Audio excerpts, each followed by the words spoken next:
Bonsoir. Bonsoir mesdames, bonsoir mesdemoiselles, bonsoir messieurs. Nous sommes réunis ce soir pour la 3e édition du concours d'éloquence réservé aux étudiants de l'université. Donc cette 3e édition qui se déroule dans un lieu véritablement favorable puisqu'avec une dimension culturelle supplémentaire. Pourquoi ce concours d'éloquence? C'est effectivement la 3e édition, mais c'est en fait parce que nous avons fait un constat, les enseignants de l'université. Lorsque nous voyons arriver les étudiants en première année, nous avons en fait des difficultés à leur demander de prendre la parole en public. C'est un exercice très difficile et ils sont souvent complexés, timides et soit ne parlent pas du tout, soit regardent leurs pieds et ont véritablement des difficultés à s'exprimer. Or, il est nécessaire, lorsque l'on est étudiant, de parler pour un exposé, parler pour développer une idée devant les autres étudiants, que ce soit en amphi, que ce soit en petite salle, en petit groupe. Et puis, bien sûr, après les études, ils auront également à parler, puisque ce sont les cadres, les futurs cadres de la Nouvelle-Calédonie.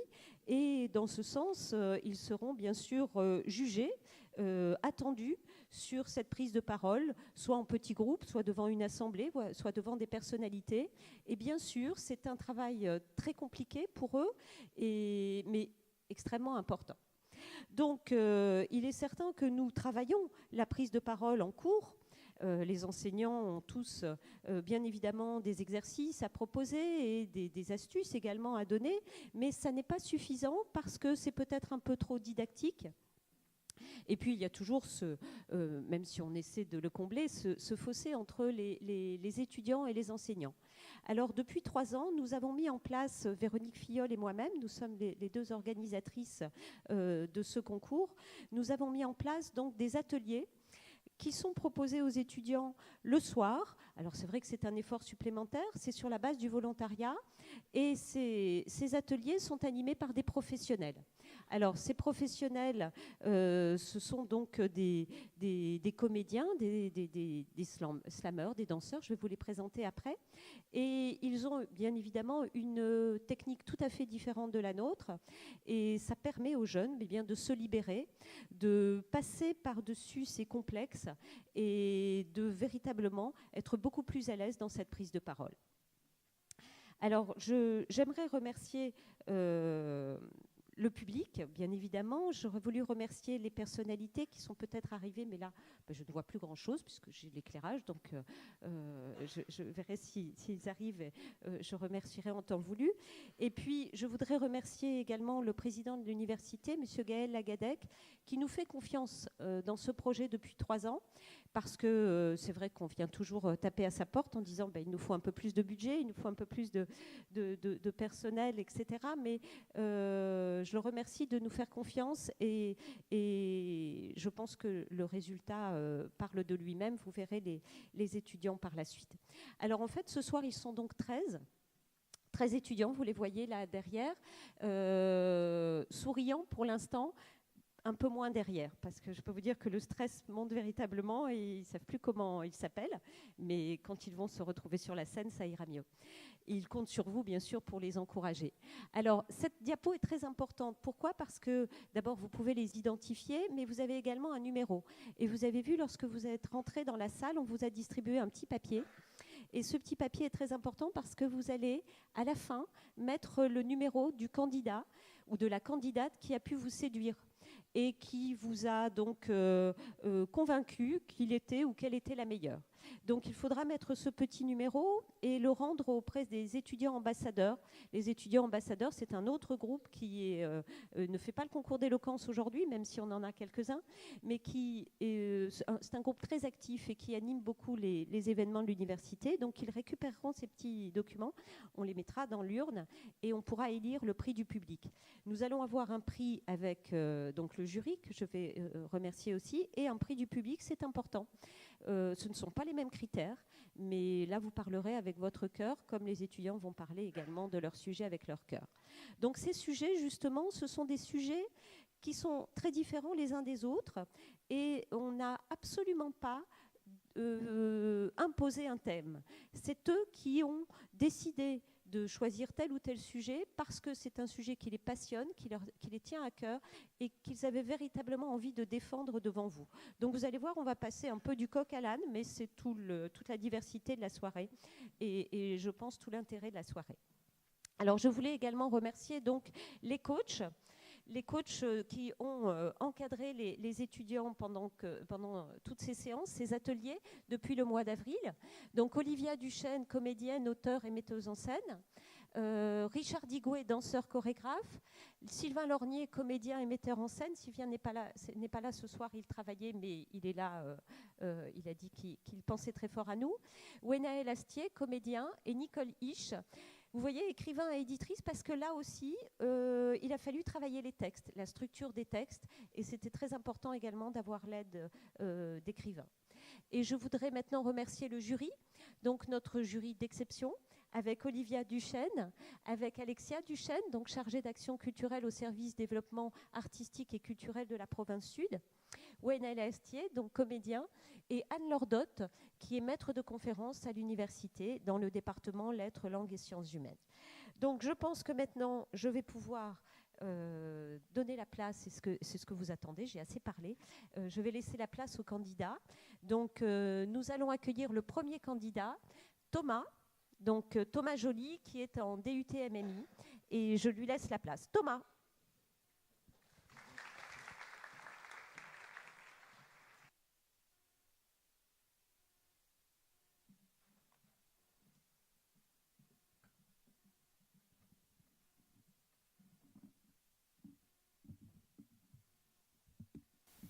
Bonsoir à tous. Donc, je m'appelle Thomas, j'ai 19 ans et je suis étudiant en première année à l'IUT. Avant de commencer, je tiens à remercier Madame Brigitte Gustin ainsi que l'ensemble des intervenants du concours Éloquence qui nous ont donné les clés pour s'exprimer ce soir devant vous.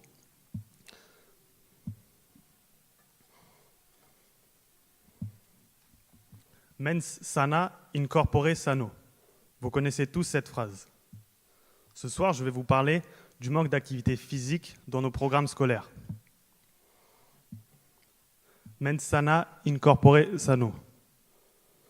Un esprit sain dans un corps sain. Le sport n'est pas seulement bon pour le corps, il permet aussi de libérer l'esprit afin d'être plus productif, plus efficace.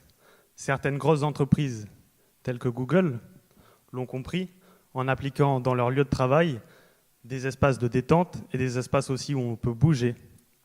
Cela permet de fidéliser leurs employés qui se sentent plus redevants envers la firme, mais également d'avoir des employés plus efficaces, donc une entreprise au final qui tourne mieux.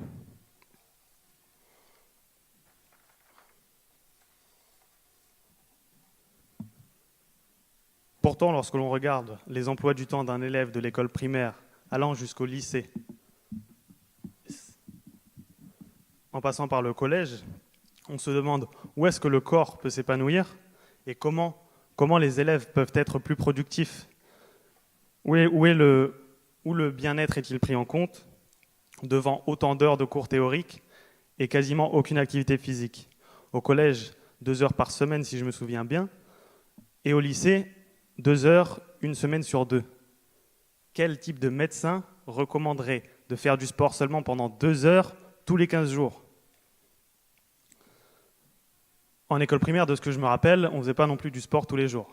Alors là, vous pouvez me dire, oui, mais il y a quand même les récréations où les élèves peuvent se défouler. Les récréations, ces mêmes cours de récréation où, lorsque j'étais jeune, on nous interdisait de jouer au foot.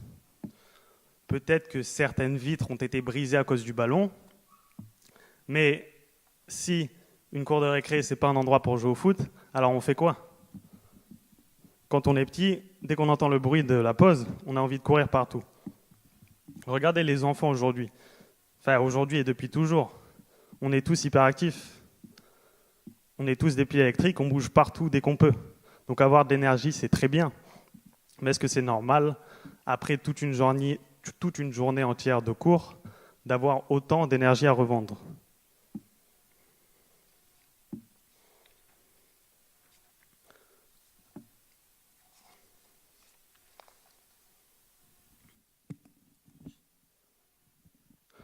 Donc, vous allez me dire, la solution, elle est simple. Il suffit juste d'inscrire l'enfant dans un club de sport à la sortie des cours. Mais quel est le principe même de l'école, comme il est écrit dans la devise française? N'est-il pas de mettre tout le monde sur un même pied d'égalité, de permettre à un enfant qui n'a pas la chance de recevoir un enseignement de ses parents d'avoir le même socle de connaissances que ses camarades? Même chose donc pour les activités sportives.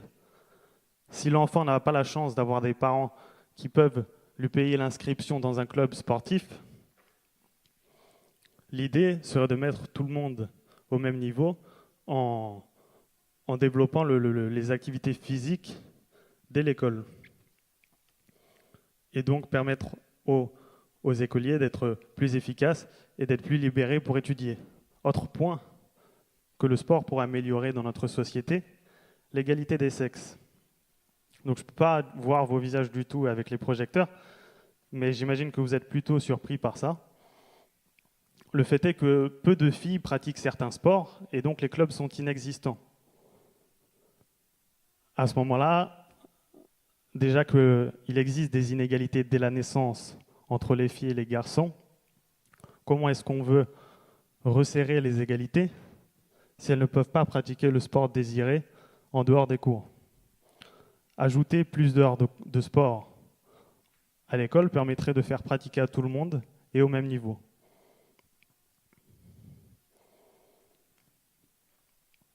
Donc le sport n'est pas bon que pour les raisons énoncées précédemment, c'est-à-dire libérer l'esprit afin d'être plus efficace, et le fait de mettre tout le monde sur un même pied d'égalité. Il véhicule aussi des valeurs fortes. Le fait de repousser constamment ses limites est obligatoire dans chaque sport si l'on veut évoluer, si l'on veut s'améliorer de jour en jour. Aller voir plus loin, chercher plus loin, repousser ses limites. Mais il existe d'autres valeurs qui sont enseignées que dans les sports de combat, ou disons plutôt dans les sports de défense. La maîtrise de soi qui vient donc avec le respect des autres. Étant donné qu'il n'existe plus de cours de bienséance où on apprend à vivre avec les autres, à s'appréhender socialement, pratiquer des sports comme cela permettrait d'avoir des élèves plus respectueux les uns des autres, en se connaissant et en apprenant à connaître ses camarades.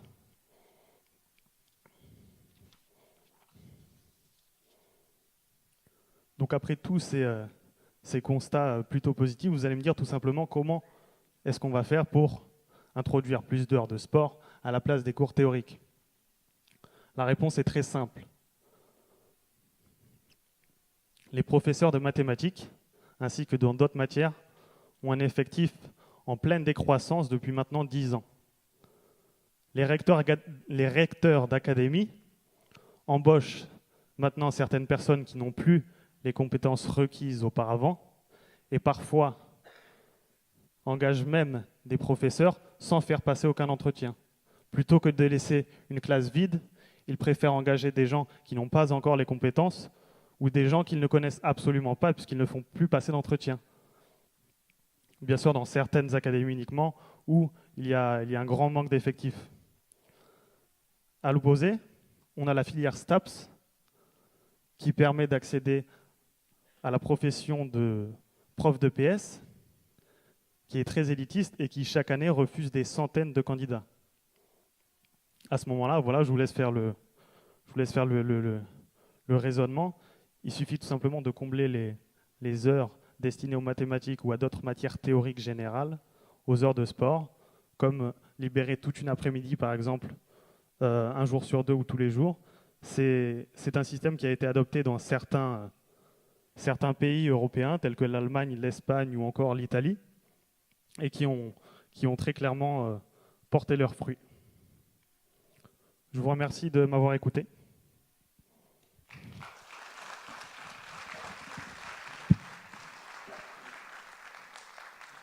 Merci Thomas.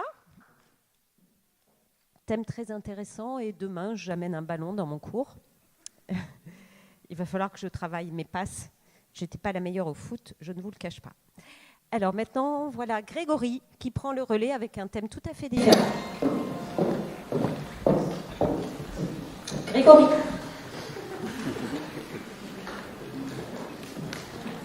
Que ta nourriture soit ton médicament et que ton médicament soit dans ta nourriture. Hippocrate. C'est stressant.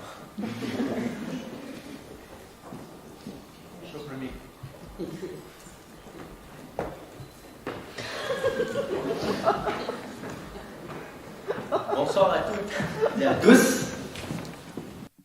Après que Thomas ait parlé du système scolaire, à mon tour, je vais parler de la restauration scolaire.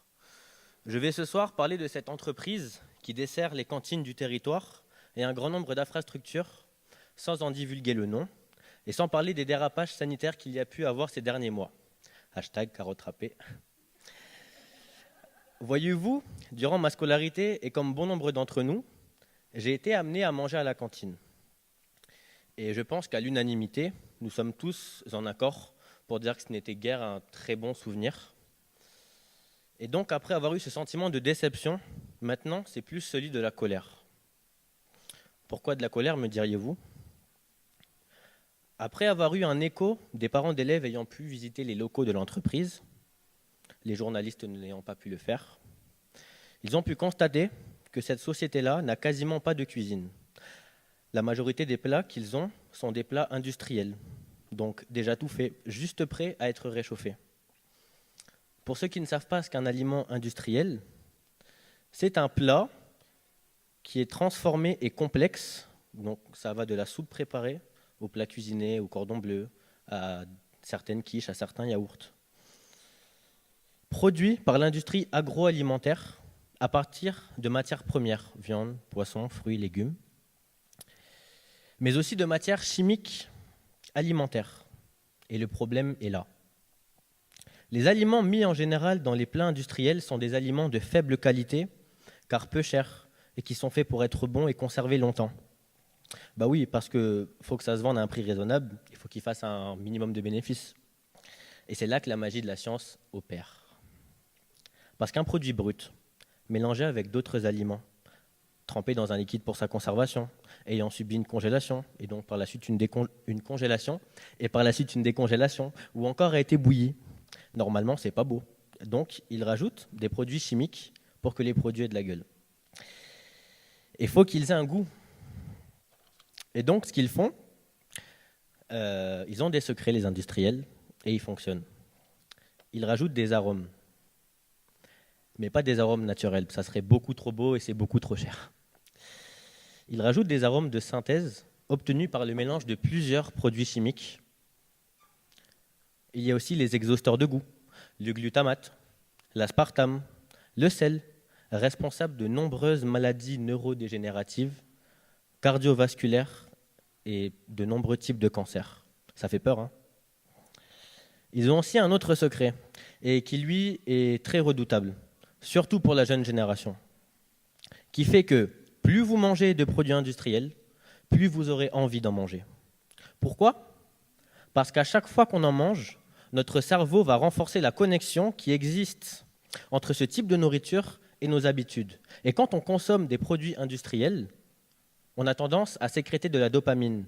Vous savez, la fameuse hormone du bien-être, celle qui nous fait du bien, celle qui fait qu'on se sent bien. Et pourquoi on la sécrète en mangeant de la nourriture industrielle ?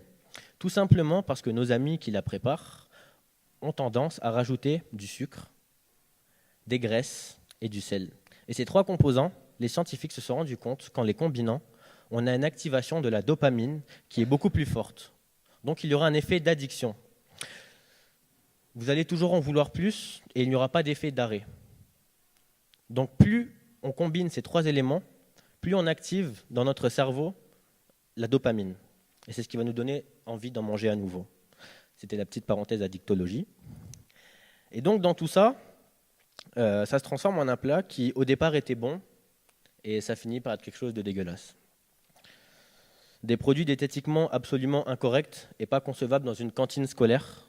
Tous ces produits mélangés, transformés, perdent leur rôle essentiel qui est d'apporter au corps des vitamines, des minéraux et de nombreux micronutriments essentiels au bon développement d'un corps et surtout celui d'un enfant.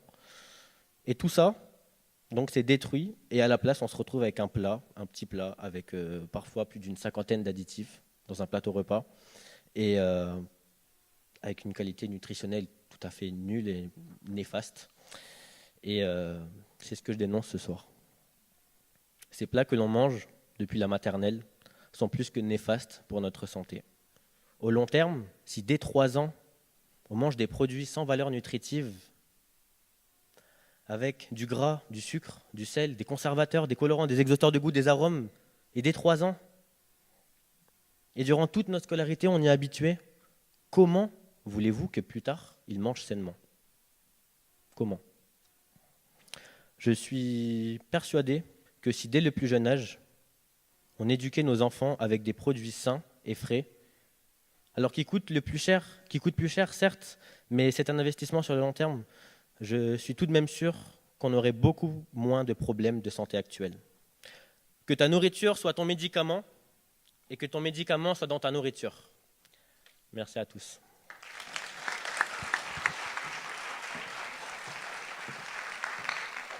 Merci Grégory. Vous avez encore faim ? Bon, on finit pas trop tard normalement pour que vous puissiez manger des produits sains que vous aurez tous bien préparés. Alors, merci beaucoup Grégory. Et maintenant, nous allons accueillir Kimberley sur un thème différent et enfin une fille.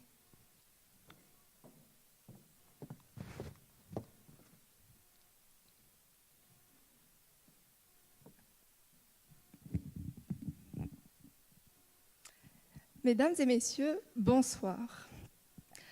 Alors, toi ou encore toi, je pense que tout le monde dans cette salle a déjà subi ce genre de micro-agression.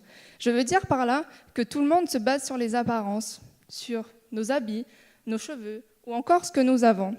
Mais malheureusement, cela n'est pas représentatif de qui nous sommes réellement.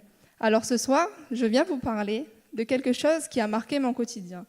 Ou plutôt d'une phrase tellement banale, mais ouais, blessante à la fois, je l'avoue. J'ai été blessée. Ouais, t'es blanche toi, donc tu dois parler qu'une langue. Vous savez, on m'a balancé cette phrase au visage, telle une gifle. Vous savez, le genre de gifle que vous prenez là, comme il faut, et qui vous scotche au sol. Eh bien, c'est exactement ça. On m'a enfermée dans un cadre étroit qui m'oppresse, me gêne. Vous comprenez que pour moi, qui suis née dans un kaléidoscope océanien, chinois, tahitien ou encore bichlamar, ouais, ça fait bizarre. Bizarre au point de se sentir exclu de notre société, ou du moins de ma société. Mais afin de mieux aborder le fait que je sois monolingue, je pense qu'il est nécessaire de retracer mon parcours de vie à ce stade. Notamment, mon exposition aux langues et aux cultures me semble être le plus adapté afin que je sois le plus exhaustive et intelligible possible. Je me présente. Je m'appelle Kimberley, d'origine anglaise, Teina, d'origine tahitienne, Marie-Louise, d'origine hébraïque et germanique, Geneviève, d'origine celte et germanique, et enfin Vergoz, à l'origine Don Vergoze, alors espagnol. Commençons par le commencement. Je suis née en 1998 à Nouméa et je suis d'ailleurs la troisième d'une fratrie de 4. J'ai, je pense, comme toute petite fille, rêvé d'ailleurs, rêvé de voyager, rêvé de partir et de découvrir. Mais par faute de temps ou encore de fonds, je n'ai pas pu le faire jusqu'à aujourd'hui. Mais croyez-moi, je compte bien continuer mon exploration des langues et des cultures à travers le voyage. Mais force est de constater qu'à travers le bain linguistique dans lequel j'ai baigné depuis mon plus jeune âge, je veux dire par là 2 foyers. L'un bilingue, bichlamar et français, et le second multilingue, tahitien, chinois et français, m'a permis de donner naissance à une partie de ce rêve d'exotisme. Du fait qu'on me parle quotidiennement le tahitien ou encore le chinois, je peux aujourd'hui alors le comprendre. Mais Je vous avouerai que le biche-lamar, lui, ne m'a laissé aucune trace. Mais je pense que toute personne motivée par l'apprentissage de nouvelles choses peut, en l'occurrence, s'approprier ici une langue. C'est sans nul doute cette richesse linguistique qui a nourri ma passion pour les langues.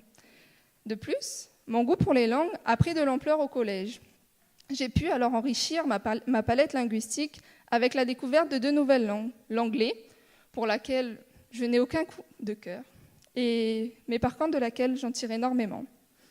L'espagnol, que j'affectionne tout particulièrement encore aujourd'hui. De plus, arrivent à grands pas les grandes études. Bien sûr, en première année de licence, on nous initie au Nengone. Et ce soir, j'ai bien envie de vous demander, qui aurait pu croire qu'une monolingue puisse s'intéresser à une langue des îles? Eh bien, moi, je l'ai fait. En deuxième année, on nous initie encore une fois à la langue des signes. Eh bien, je vous demanderai encore une fois, qui aurait pu croire qu'une monolingue puisse s'adapter à un langage gestuel?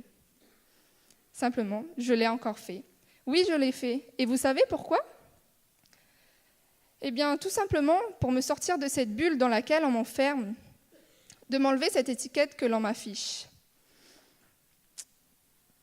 Je ressens alors en moi le grand désir de compléter ma culture langagière avec l'apprentissage de nouvelles langues, notamment à travers le voyage, où, durant de nombreux déplacements que j'ai effectués sur le Caillou, dans le Nord ou encore sur les îles, certains mots me sont revenus. Bogada ou Eo Kakamaja. Oh, la petite peau poilée. Et que Papalagni. Eh oui, toutes les personnes en face de moi qui comprennent ces 5 langues différentes pourront comprendre qu'elles se rejoignent sur leur définition. Tu es blanche. La petite blanche. Oh, la petite blanche. Vous voyez? Le fait peut-être de comprendre une autre langue que le français relève-t-il d'un processus multilingue? Vous ne pensez pas? Suis-je alors multilingue? Vous voyez au final que ma couleur de peau en dit peu sur qui je suis réellement, sur ce que je peux apprendre, comprendre ou encore partager avec l'autre. Il n'y a rien de plus beau que l'ouverture au monde pour un vivre ensemble, pour l'acceptation de l'autre et de sa culture. C'est accepter les différences dans le respect du pluralisme. Vous voyez, un désir, une envie ou encore un pas vers l'autre, je dirais que c'est le début d'un destin commun. Merci à tous.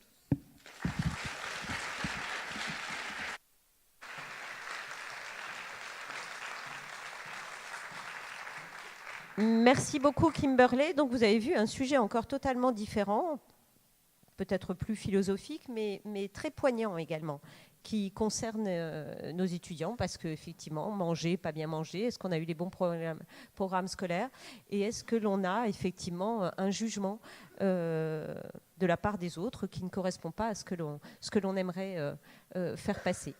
Donc, nous avons applaudi Kimberley, et maintenant, nous allons recevoir Maëlys. Merci.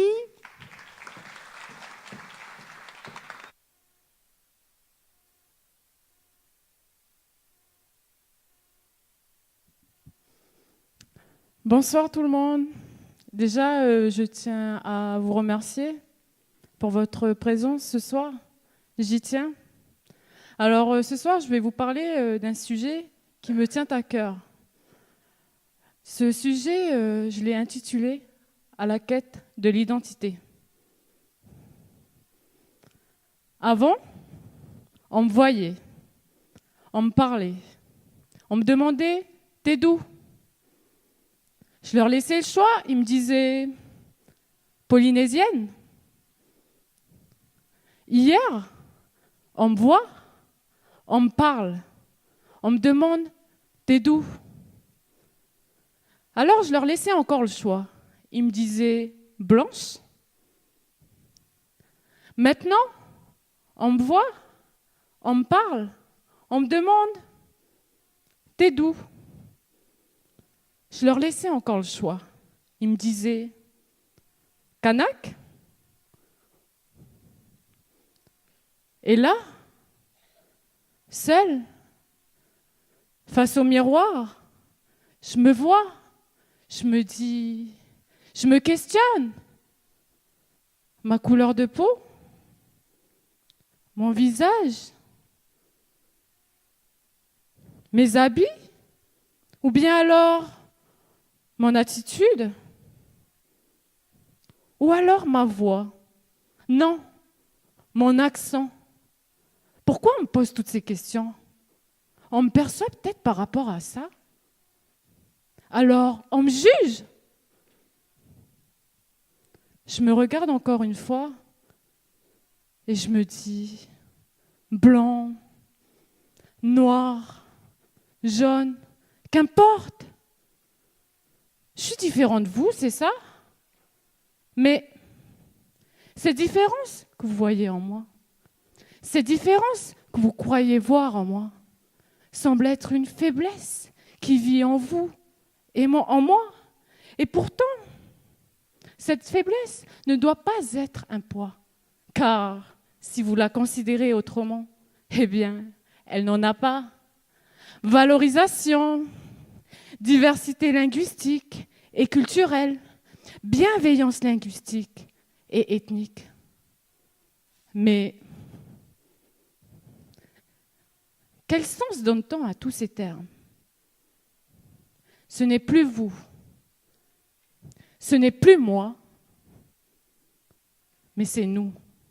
Nous vivons tous dans un même pays où la richesse est justement dans cette diversité linguistique, culturelle, mais aussi ethnique. Regardez autour de vous. Voyez cette pluralité? Cessons de stigmatiser une apparence, cassons les barrières, acceptons l'autre comme il est. Rien de plus triste qu'un cliché.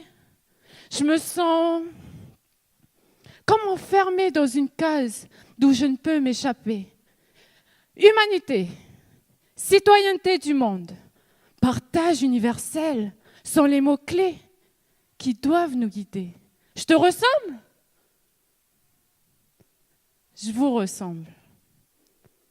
Rouge comme l'amour, rose comme la gaieté, jaune et pétillante comme le soleil, verte comme l'espoir, noire comme un mélange de couleurs, blanche comme le symbole de la paix, et calédonien, calédonienne comme vous. Eko eke fai mai, te fe hui aia, iau, ko aupe, pe a kokoe, kokoepe. Ezonamo te meno bulu. Otin sahacha, otin kanaki, otin français, otin polynésien, otin indonésien, otin vanuate. Aomonia, otu Calédonia.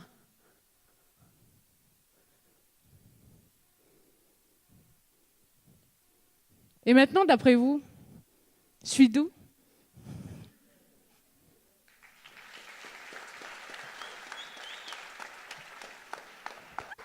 Arnaud.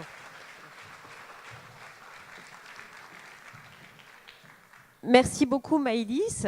Donc encore un thème tout à fait différent et présenté également différemment. Vous avez vu, les thèmes des filles et les thèmes des garçons sont vraiment des choses très, très variées et je trouve que c'est intéressant de voir un petit peu, de découvrir les thèmes qui les passionnent. Alors on va accueillir maintenant de nouveau un garçon, Arnaud. Arnaud, alors, pour la petite histoire, Arnaud était le premier gagnant de notre concours d'éloquence, donc de la première édition. L'année dernière, il n'a pas participé, et puis cette année, il relève un nouveau défi. Alors, on va voir s'il est aussi brillant que la première fois. Arnaud ?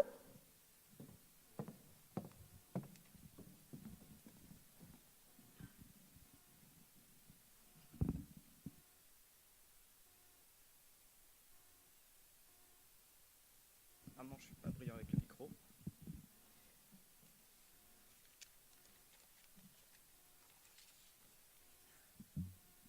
bonsoir. Alors mon thème, c'est prendre pour donner. Prendre pour donner, à froid, sans contexte. Lorsqu'on dit prendre, notre imaginaire, nos lieux communs, notre histoire renvoie en nous un peu un reflux négatif, parce qu'on rapproche ça à l'idée de dépossession, de vol, d'arbitraire, parfois même de cruauté. Et si l'on rajoute à ça le mot « donner », alors notre cerveau s'emballe, s'affole, il les compare les deux, et ça met en exergue encore plus le mal de prendre. Alors, c'est sûrement avec cette réflexion que mes amis m'ont répondu lorsqu'ils ont entendu mon thème « Ah, c'est peut-être quelque chose en rapport avec Robin des Bois. Prendre pour donner, pourquoi pas ?» Cependant, il n'y a pas de décor de forêt, je n'ai pas de flèches, pas d'arc, pas de carquois. Il y a des chances qu'ils se soient trompés. Alors non, ce soir, nous n'allons pas parler de personnages fictifs, nous allons parler de personnages bien réels. Nous allons parler de vous, de moi, de nous. Concrètement, s'il existe évidemment des situations où prendre est certainement mauvais, je souhaiterais ce soir qu'on les mette de côté et qu'ensemble on aborde l'autre possibilité. En fait, qu'on se rappelle à l'autre possibilité. C'est en vérité quelque chose qu'on a noyé dans notre quotidien. C'est quelque chose dont nous avions la connaissance, mais qui glisse entre nos doigts au fur et à mesure que l'eau coule sous les ponts. De la même façon qu'une culture absorbe les nutriments de la terre, l'engrais, la pluie, eh bien, elle nous donne ensuite de beaux fruits, de belles fleurs, de bonnes récoltes. Prendre et donner, c'est possible sans piller, sans déposséder. Ça peut être parfaitement naturel et parfois même nécessaire, ce qu'on verra après pour nous. Par exemple, on a le don de sang. On vous fait une piqûre, on prélève votre sang et on le donne à quelqu'un qui en a besoin. Ici, votre corps va renouveler ce sang perdu un peu plus tard. Qu'est-ce qu'il y aurait d'autre comme exemple pour vous expliquer ? Peut-être que les romantiques de la salle vont aimer le suivant. Il y a l'amour. Tout le monde sait ici qu'en amour, on prend beaucoup de notre personne pour donner, parfois sans même mettre de frein, et on n'attend pas forcément quelque chose en retour. Ok, il y a une petite pointe d'espérance dans certains cas, mais généralement, c'est parce qu'on aime la personne et on ne se sent pas dépossédé, on ne sent pas qu'on perd quelque chose lorsque l'on donne par amour. Maintenant, après tout ça, vous vous demandez sûrement où est-ce que je veux en venir, quel est le but de mon discours. D'abord, j'aimerais que l'on parle d'une richesse, une richesse que l'on a tous, en quantité variable selon les individus, mais que l'on a tous, le temps. On a tous du temps. Pourquoi le temps ? Parce que tout a une origine, et de la même façon qu'on remonte le cours de la rivière pour trouver la source, on peut remonter le cours de nos actions vers la notion de temps. Pourquoi ? Comment ? Parce qu'en fait, on agit tous dans le temps dont on dispose, et surtout, actuellement, vraiment dans notre société, en fonction du temps dont on dispose. Tout est en fonction de l'horloge. Le tic-tac de l'horloge dicte quand on se réveille, quand est-ce qu'on mange, quand on travaille, quand est-ce qu'on se couche. Alors, dans notre vie de tous les jours, on se fixe des objectifs en plus, et on entend bien les atteindre. Et pour ça, on est prêt à y mettre les moyens et faire les sacrifices qu'on estime nécessaires. Alors on travaille, on se donne, on investit du temps, encore. Et dans le feu de l'action, on se rend compte qu'on manque de temps. Alors, on se met à courir après le temps. On le cherche, on essaie de s'y rattacher. On espère qu'en fait, si on se dépêche suffisamment, on pourra rattraper ce temps et même en avoir plus. Et à ce moment précis, nous sommes semblables à des chevaux qui sont au grand galop, mais avec des œillères. On voit le but devant nous, mais on oublie tout ce qu'il y a autour. Et cette course effrénée présente deux pièges. Le premier, c'est que le temps qu'on a, le temps dont on dispose, il n'y en a pas plus, il n'y en a pas moins. Il varie, certes, mais on a le temps qu'on a, c'est tout. Le deuxième piège, c'est que ces œillères sont en fait une forteresse en construction déguisée. Petit à petit, les murs s'érigent et l'on oublie de rentrer en contact avec les autres. On oublie vraiment ce que c'est que le contact humain. Et plus les murs sont hauts, alors plus il est compliqué pour les autres aussi de nous atteindre. Et enfin, lorsque la forteresse est finalement achevée, on est enfermé. Alors, il faut comprendre ici que prendre le temps, c'est d'abord déconstruire cette forteresse, brique par brique, pour pouvoir à nouveau partager, échanger et donner à soi-même et aux autres ce que l'on mérite et ce dont on a vraiment besoin, le contact humain. Il faut prendre le temps. Alors, il semble impossible de s'ouvrir aux autres si on ne se réapproprie pas notre propre temps. Ici, donner n'est plus vraiment un antonyme de prendre, ça devient son corollaire. Il faut d'abord prendre le temps pour pouvoir donner ensuite de sa personne aux autres. Lorsque l'on prend le temps pour soi-même, alors on est plus apte à aider les autres, plus apte à les comprendre, eux et leurs besoins. Car on est dans un état d'esprit qui nous rend capable de le faire. Prendre le temps, c'est réfléchir à ses priorités et à ce qui compte vraiment. C'est aussi peut-être comprendre des erreurs qu'on a commises et pouvoir les corriger. Prendre le temps, c'est entretenir nos relations, nos passions, cette flamme qui fait que l'on aime ce que l'on fait et qui permet aussi de comprendre les enjeux que chacun rencontre au quotidien. Je suis intimement convaincu qu'une personne qui parvient à prendre du temps pour elle, à échapper au jeu de la course et du stress quotidien, sera une personne plus ouverte aux autres et qui se sentira mieux. Prendre du temps, c'est prendre du recul.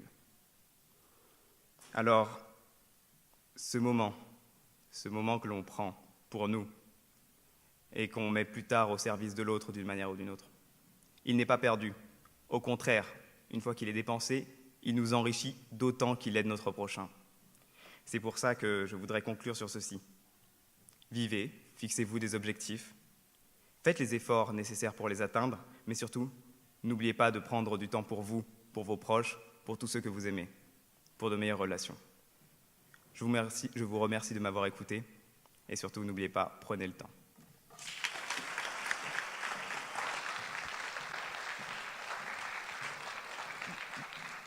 Bravo Arnaud, ils sont impressionnants, n'est-ce pas? De très beaux textes et puis qui donnent à réfléchir. Alors, la candidate suivante, c'est Angélique. On finit les petits placements. Voilà, Angélique qui va nous rejoindre. Angélique.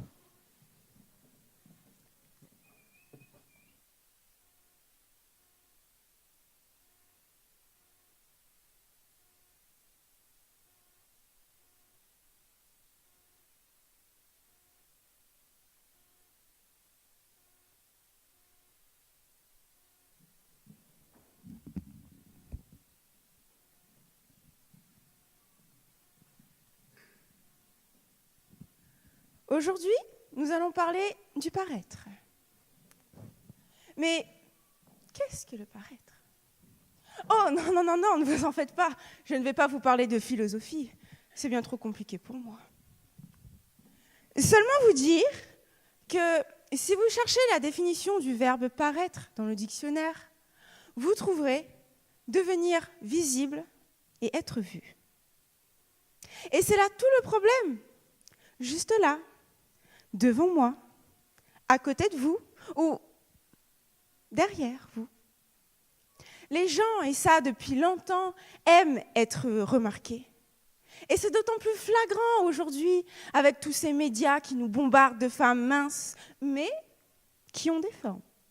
Ah, les femmes, oui, mais les hommes aussi, grands, virils, musclés.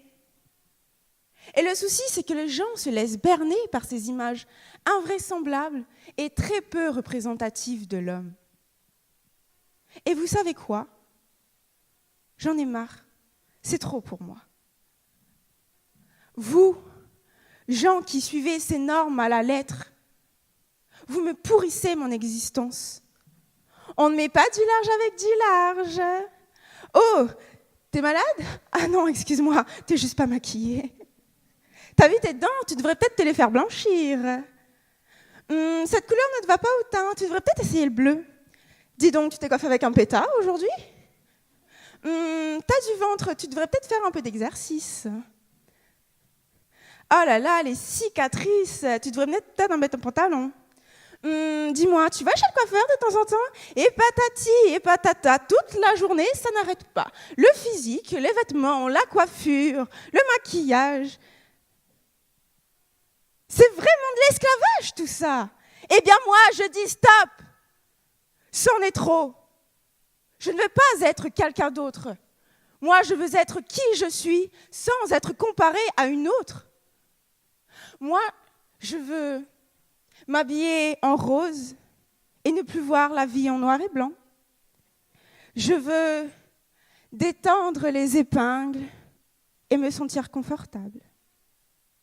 Je veux porter mes zébrures et apprécier mes petits pois oranges.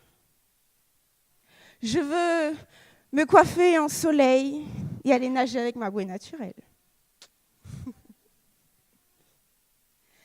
Mais chaque jour de mon existence, les gens me reprochent et me disent ce que je dois et ce que je ne dois pas faire, ce qui serait le mieux pour moi, alors que c'est vous qui me tuez à petit feu.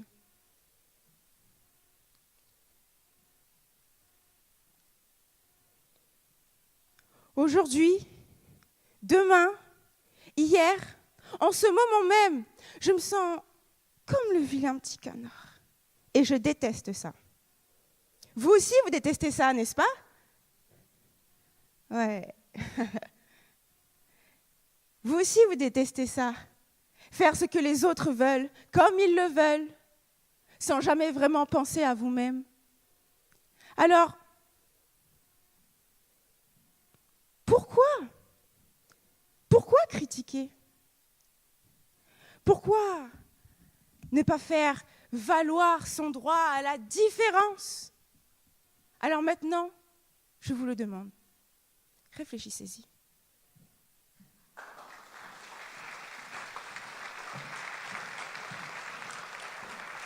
Bravo Angélique.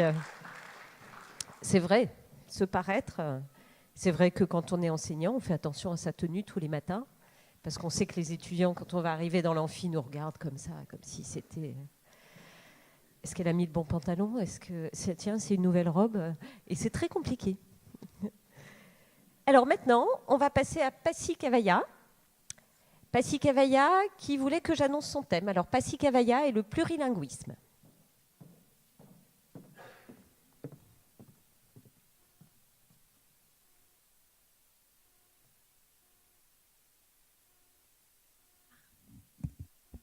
Bonsoir tout le monde. Esclave. Non masculin.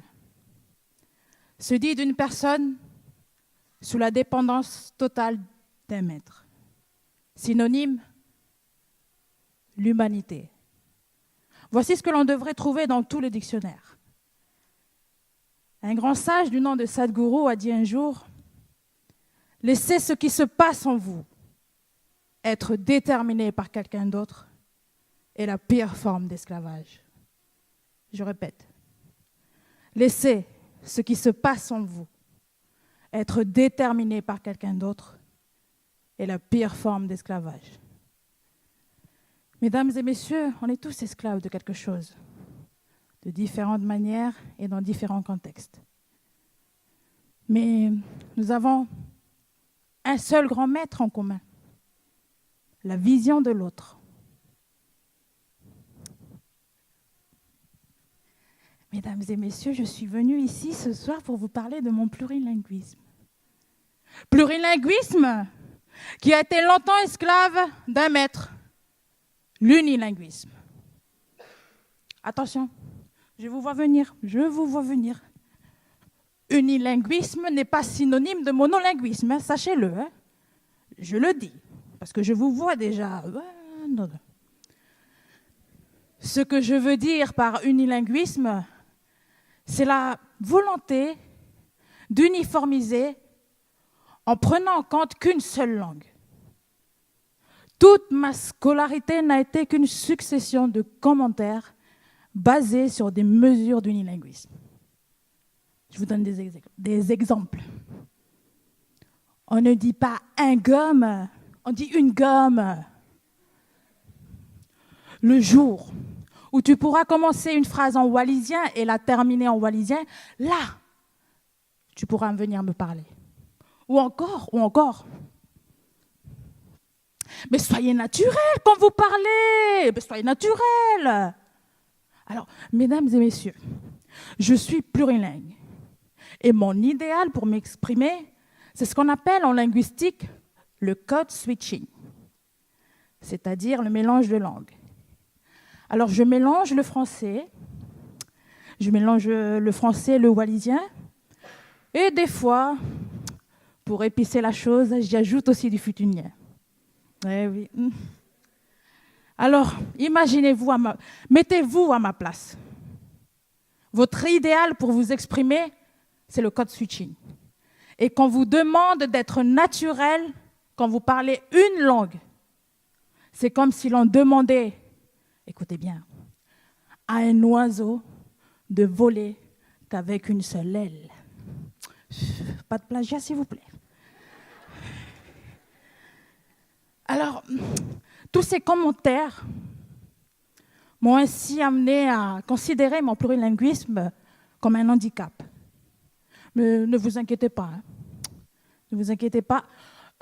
Ma conception de mon plurilinguisme a depuis évolué, et ce, grâce à ma formation. Et surtout, grâce aux cours qui tournent autour des sciences du langage. Alors, d'ailleurs, laissez-moi vous raconter l'événement déclencheur qui m'a permis, en fait, de renverser, si je peux le dire comme ça, de renverser ma conception. L'année dernière, pour le cours de sciences du langage, on nous a demandé de rendre un dossier où l'on devait définir des termes tels que le langage, la langue, mais je me rappelle juste de ma conclusion. Et ça disait, mon plurilinguisme est un handicap. Alors, quand une de mes professeurs a lu ça, elle est venue et elle m'a dit, mais enlevez-vous cette idée de votre tête! Ne percevez pas votre plurilinguisme comme tout le monde le perçoit. Ayez votre propre conception de votre plurilinguisme. C'était un très bon conseil. Alors j'ai réfléchi et prise de conscience. Mon plurilinguisme me permet de faire du théâtre. J'irais même jusqu'à dire ma vie n'est qu'une pièce de théâtre. D'ailleurs, vous pouvez retrouver Erving Goffman, un sociologue canadien, qui dit que la vie est une scène où l'on est sans cesse en représentation. Et avant lui, on a Balzac avec la comédie humaine, vous connaissez? Et bien avant lui, il y a Shakespeare. Dans sa pièce As You Like It, on peut entendre cette réplique tant connue. All the world is a stage. Alors que quand j'ai entendu ça, comment vous dire, j'ai voulu décortiquer mon plurilinguisme. Donc je suis arrivée à me diviser en plusieurs personnes. C'est fou, hein? Ouais, je sais, c'est fou. D'ailleurs, laissez-moi juste vous présenter 2 personnes. Attention. Bonsoir à vous, cher public. Je me présente. Je me prénomme Simoa Pasikavaia et je suis actuellement en 2e année d'une licence S-Lettres.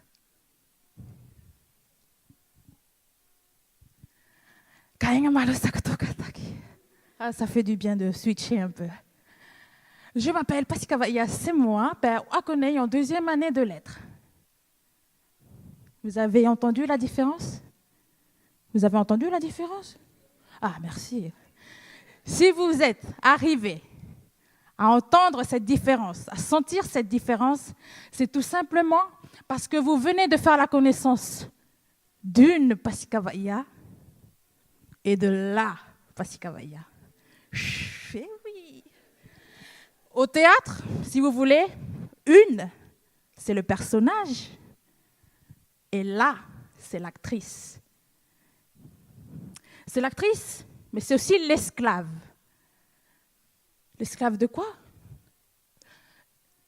l'esclave est une société normée. Désolée, je n'assume pas cette partie de mon discours.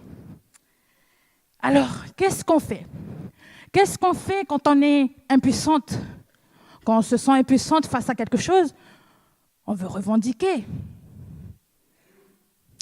On veut, comment dire ça? J'ai voulu mener une révolution. Attention, pas n'importe quelle révolution, hein, mais la révolution. Alors j'ai voulu supprimer toutes les normes que... On va mettre un X, comme ça vous choisissez ce que vous voulez. Toutes les normes que X ait pu mettre en place dans ce monde. Ah. Mais vous savez quoi? À l'université, on nous apprend beaucoup de choses. On prend conscience de beaucoup de choses. Mais au-delà de tout cela, on nous apprend aussi à prendre du recul, à savoir prendre du recul et avoir une vision objective de soi-même. Mais aussi arriver à se remettre en question. De ce fait, je suis arrivée à me remettre en question. Tout simplement, comment vous dire ça? J'ai voulu supprimer toutes les normes grammaticales. Oui. Mais j'ai découvert récemment l'ancien français. Vous savez ce que c'est, l'ancien français? Aucune norme.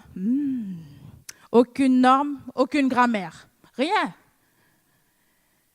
Et dans un texte, vous pouvez trouver un mot orthographié de plusieurs manières. Alors croyez-moi que le jour où vous lirez un texte en ancien français, et ça je vous le dis, mais franchement, hein, vous vous sentirez reconnaissant d'avoir une grammaire bien normée comme il le faut. Oui, c'est vrai. Hein. Alors, pourquoi je vous raconte tout cela? Tout simplement parce que je vous ai parlé d'esclavage au tout début, mais je suis arrivée à m'émanciper. Et je suis aussi ici pour vous partager une solution. Alors, ma solution, c'est d'essayer de perdre la notion qu'est la négativité. La négativité n'existe pas. Si vous n'y arrivez pas, entraînez votre cerveau à transformer tout ce qui est négatif en quelque chose de bénéfique. Ou si vous voulez, à ma façon, j'ai inventé un mot, positifixier tout ce que vous voyez et tout ce que vous croyez négatif. Et juste, quand vous y arriverez, croyez-moi, ce n'est pas une Française qui vous le dit, ce n'est pas une Wallisienne qui vous le dit, c'est une François-lisienne. Et oui, je me suis inventée aussi. Alors croyez-moi que le jour où vous arriverez à positifixier tout ce que vous croyez être négatif, à ce moment-là, vous saurez ce qu'on appelle liberté, liberté chérie.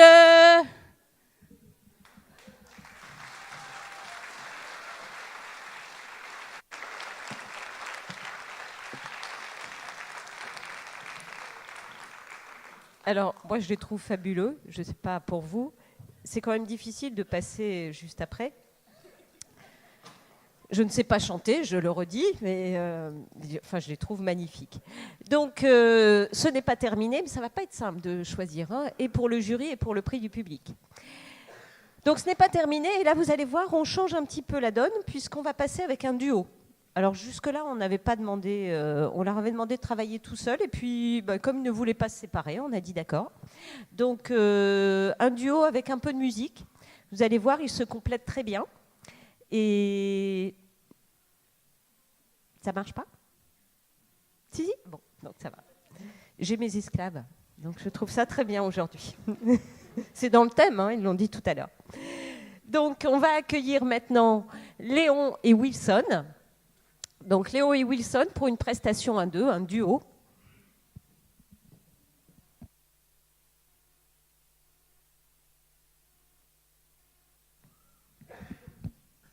Bonsoir tout le monde, je m'appelle Léon et je suis avec mon frère Wilson. Tiens, je te donne la parole, mon frère. Merci Léon. Bonsoir. Notre thème, c'est la suivante. La jeunesse est comprise. En tant que jeune, je me sens incompris dans la société. Je suis moderne, je suis kanak. Je navigue entre les traditions de mes aïeux et toutes les autres traditions que je côtoie.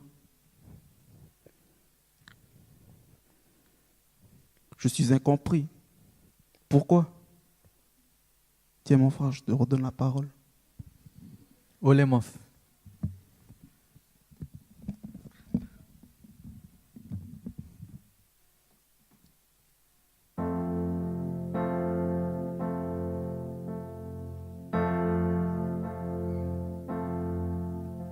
Je suis jeune, incompris, dans un avenir incertain.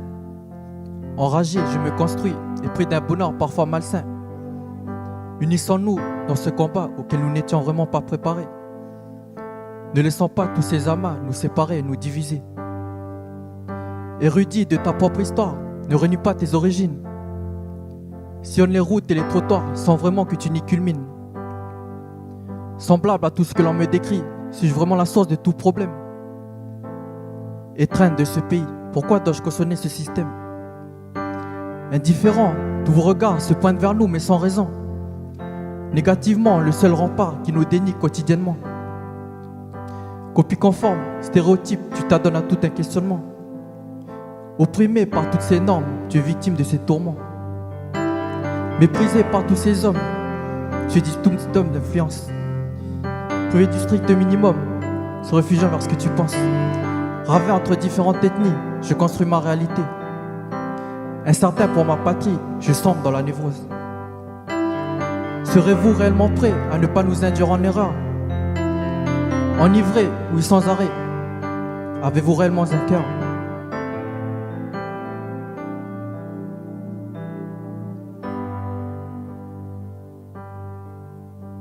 Je suis la nouvelle génération. Mon avenir dépendrait-il d'une décision commune? Je ne sais plus quoi vous répondre. Mon avenir est incertain.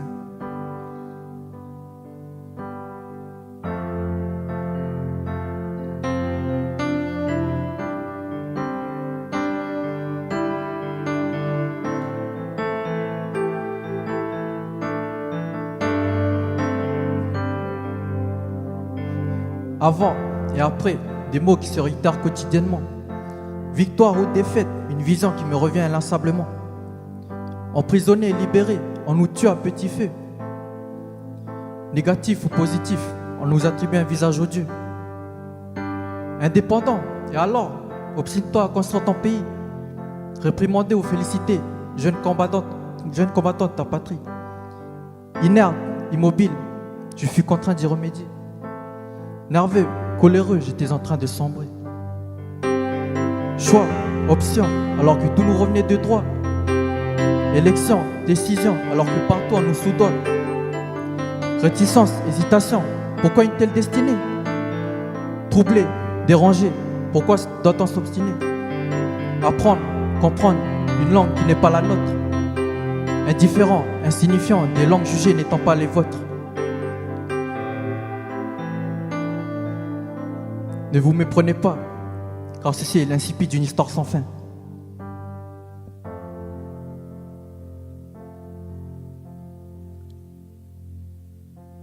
Je suis un jeune issu d'un peuple colonisé. Mes valeurs ont été dénigrées par ce système-là qui n'est pas la nôtre.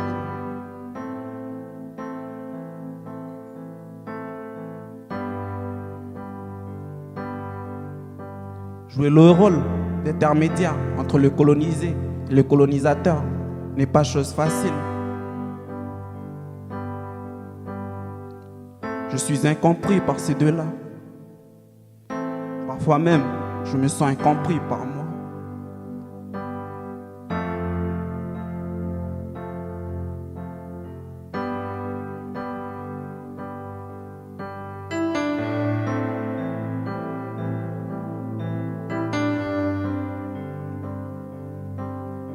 canet, je n'oublie pas mes origines. Ici-bas, devant vous, je dois me salir en vous crachant la vérité. Et la vérité est la suivante.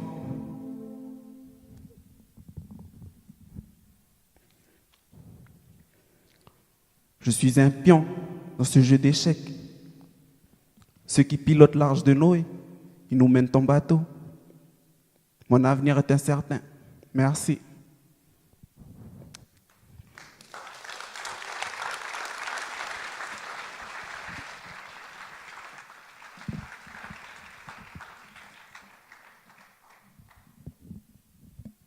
Merci Wilson et Léon. Léon et Wilson. Alors ça, c'était du slam. Bon, je fais la fière, mais je n'y connais rien, ce sont les étudiants qui me l'ont dit. Moi, à part le rock et Mamma Mia, je suis pas... mon répertoire est assez pauvre. Mais je vais m'y mettre. Ce serait bien de faire un cours en slam. J'aurais peut-être plus de monde dans l'amphi, il faudrait essayer. Qu'est-ce que tu en penses, Jean-Marc? Physique en slam, ce serait pas mal. Alors, on va passer maintenant à Colline, qui est toute seule. Donc, c'était notre seul duo, Léon et Wilson. Colline, pour un autre thème. Bonsoir tout le monde. Donc moi je m'appelle Colline Bourjade, et j'ai 19 ans. Mais je vous promets que dans ma tête, je crois encore en avoir 15. Mais là n'est pas la question. Si je suis devant vous ce soir, c'est parce que j'aimerais vous parler d'amour. Ah, l'amour. L'amour est un si petit mot qui veut dire tant de choses. Et je le sens du bout de mes doigts de pied, jusque la pointe de mes cheveux. Je suis sûre d'une chose, c'est que je vous aime. Et oui, je vous aime. Je vous aime de ce même amour qui m'a permis d'être debout devant vous ce soir, de cet amour qui me porte depuis toujours et qui me portera encore demain. Et parce que l'amour est ma loi, ma raison d'être et ma raison de vivre, j'aimerais vous partager ces mots.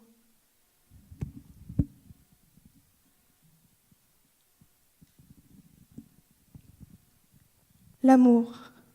L'amour embrasse le fil d'or tendu de la vie à la mort, du temps en sable écoulé, s'écoulant du grain au vert du sablier.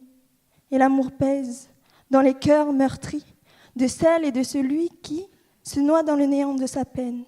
Mais entendez les tendres mots qui se promènent, comme le souvenir immortel du grand-père qui nous rappelle. Aimer est un baume apaisant. Et moi je vous le dis, cette loi est valable en tout temps, car l'amour est père. Il fédère et confère à ce que jamais tu ne manques de confort. Et l'amour est aussi mère, douceur éternelle, redoublant d'efforts, et ne comptant pas les gouttes de sueur tombantes de son front. Et elle se ride à l'idée de te voir ivre, car tu es l'unique raison pour laquelle elle se donne encore la peine de vivre. Et pourtant, je sais qu'elle t'a souvent dit non, mais dans l'espoir qu'aux yeux du monde, tu sois plus important que l'argent.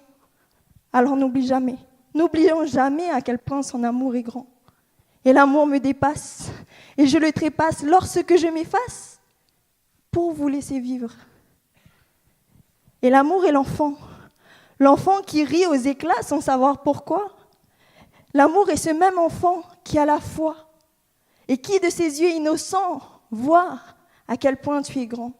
Et grand es-tu, toi qui comme l'enfant muet, tu t'es délecté de la beauté, et au contact du prophète bienveillant, tu t'es mise à chanter, puis à valser.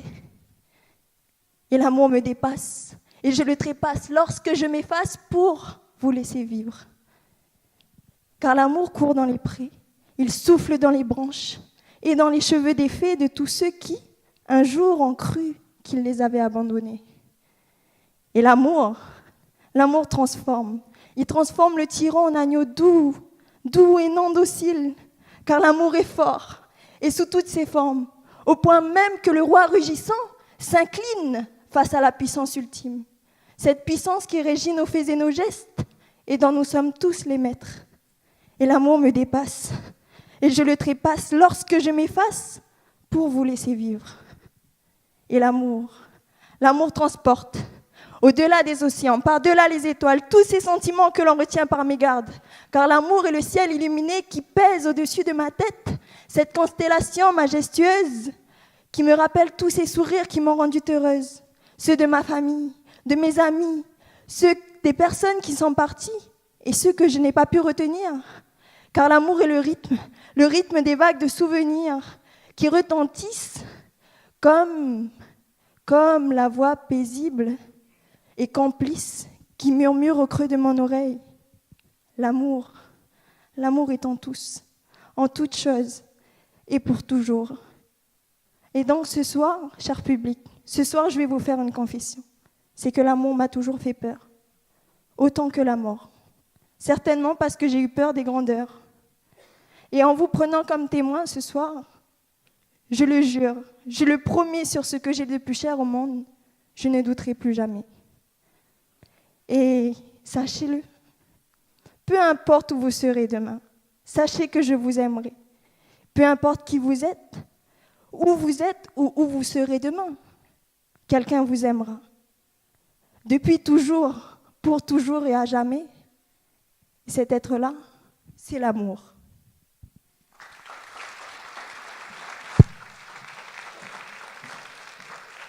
Bravo Colline pour cet hymne à l'amour, donc qui nous fait tous réfléchir. On va passer maintenant à Daniel. Alors Daniel, c'est un étudiant que j'ai depuis quelques années et qui m'a bluffé là sur scène. Donc vous allez voir, vous ne le connaissiez pas avant, certains si, mais vous allez voir une prestation qui est assez amusante également et qui lui ressemble bien. Daniel. Bonsoir, mesdames et messieurs. Aujourd'hui, mon sujet ce soir, la telenovela. D'ailleurs, connaissez-vous la telenovela ? Télé pour la télévision et novela pour le roman. Eh bien, c'est un feuilleton diffusé surtout par les pays hispanophones et lusophones. Vous savez, espagnol et portugais. Eh bien, c'est diffusé le midi et le soir, que vous pouvez retrouver d'ailleurs sur NC Première. Ou bien, si comme moi, vous en renflez, eh bien, laissez-moi tout simplement vous dire que sur CanalSat, il y a Novelas TV. La telenovela est vraiment super, franchement. Partons en 1948, juste ici, 1948, à Cuba. À cette époque, il n'était pas du tout question de telenovela, mais de radionovela. C'est le même contexte, sauf qu'au lieu de le regarder, on l'écoute et on laisse notre imagination faire la suite.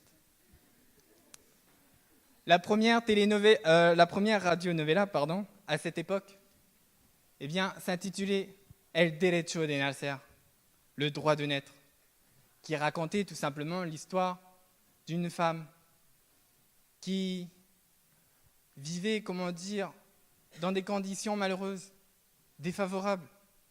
Et pour combler le tout, elle est enceinte.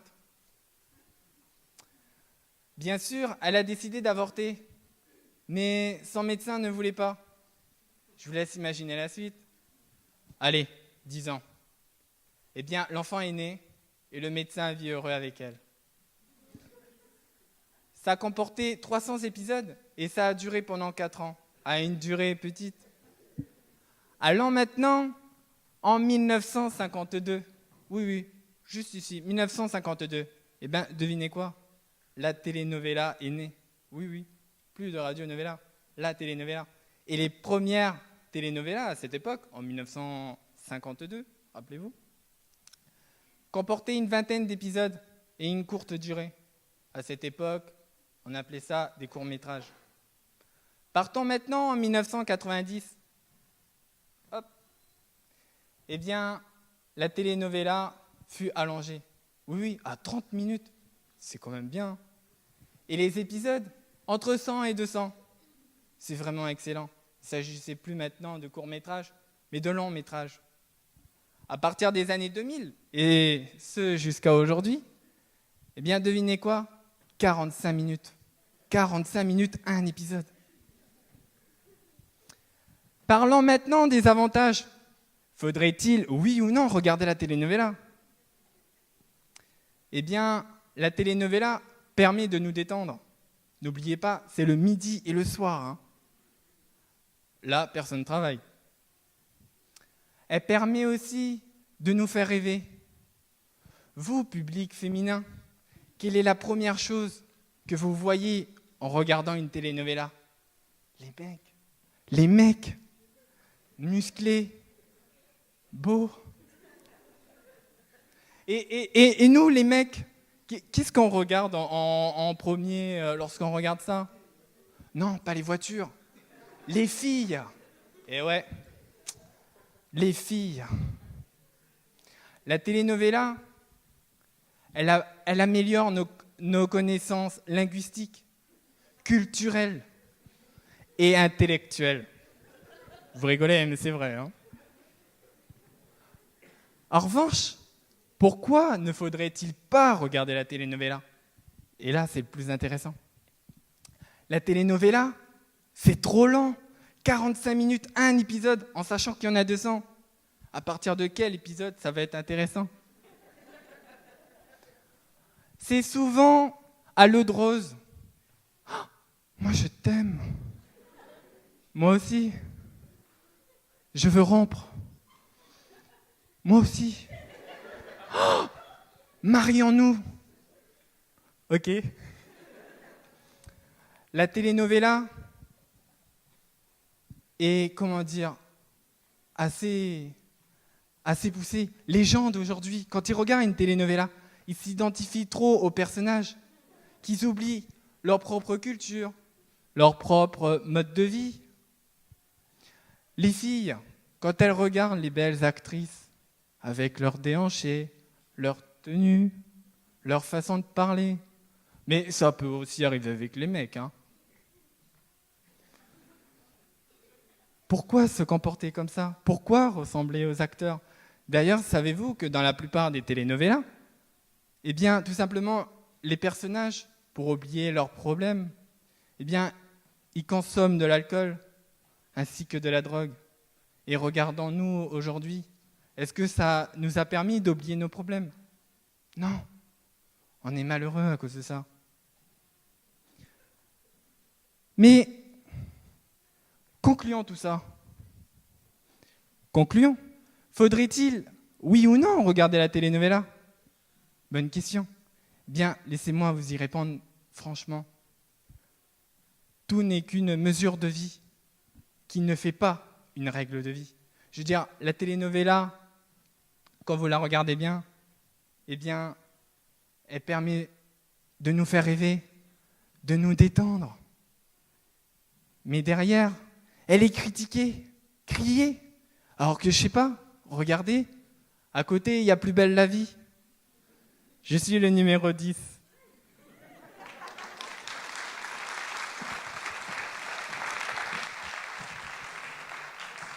Merci Daniel. Alors effectivement, est-ce qu'il faut regarder ou pas regarder la telenovela? Quelquefois, quand je les vois arriver le lendemain en cours, je me dis qu'ils ont dû passer beaucoup de temps devant la telenovela au lieu de répondre à mes questions.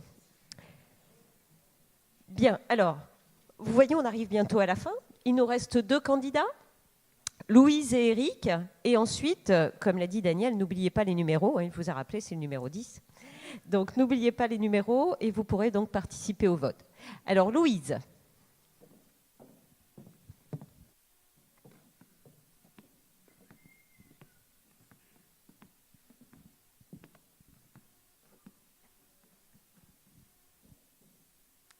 Bonsoir tout le monde.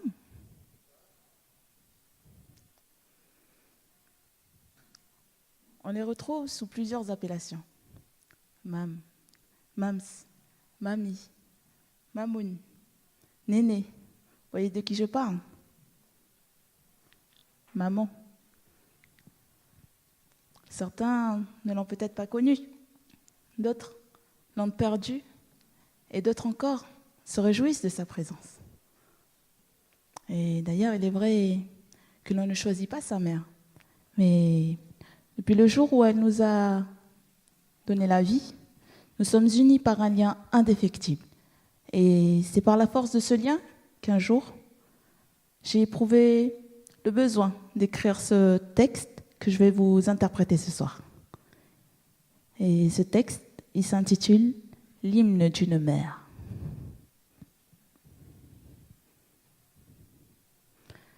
L'hymne d'une mère.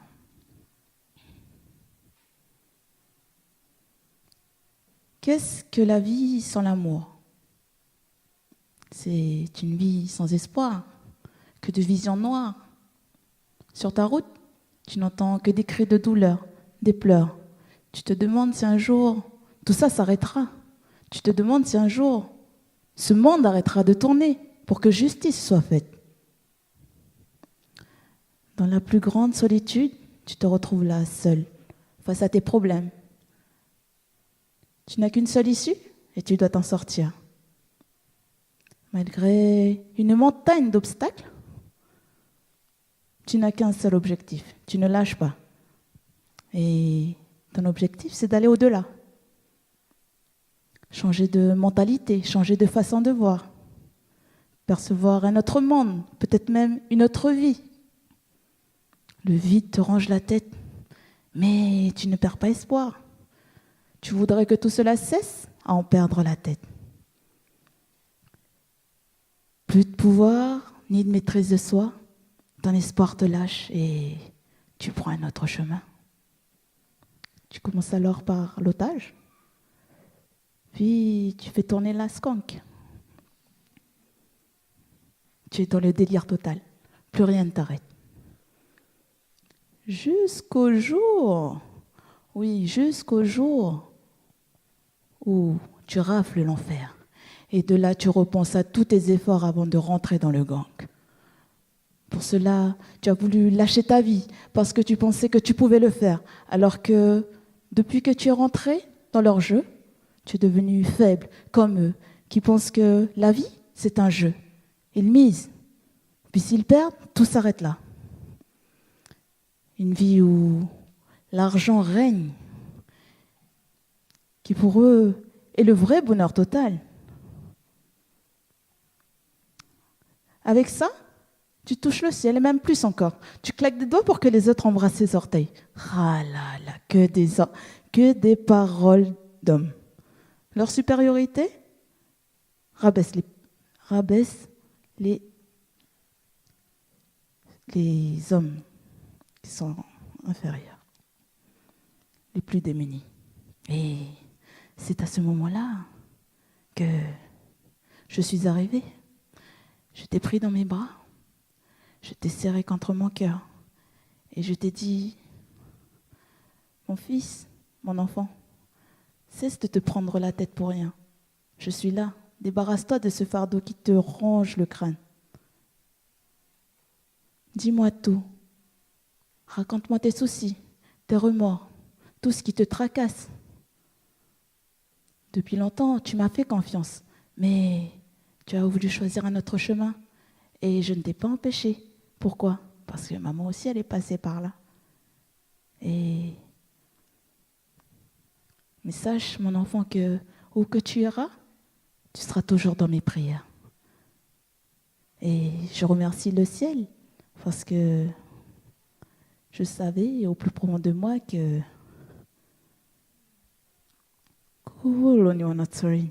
tu avais des ennuis.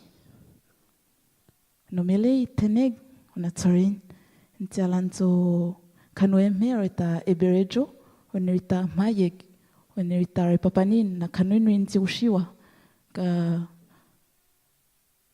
ntialan ko eme setso inomele zoko du enaretei eme enaretei abani eme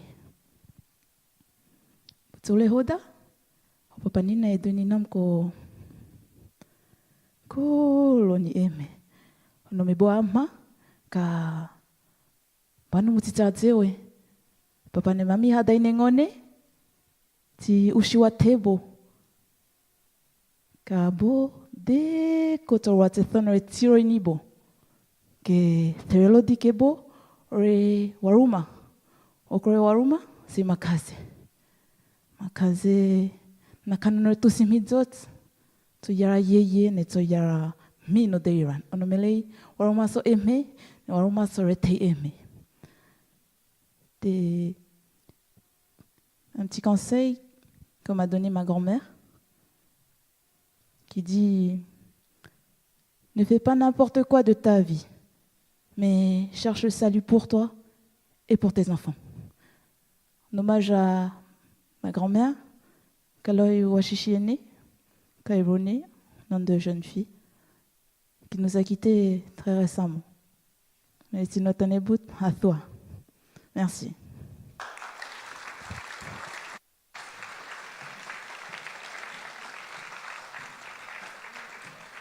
Merci Louise pour cet hymne à la mer quand même très émouvant. Je pense que toutes les mamans ont eu un petit peu un pincement. Et puis maintenant, on va terminer avec un dernier candidat qui est passé aussi l'année dernière au concours d'éloquence, qui avait fini, je pense, 4e, si je me souviens bien. Et donc, il espère gagner des places. Vous allez voir une prestation totalement différente. Donc, nous accueillons Eric.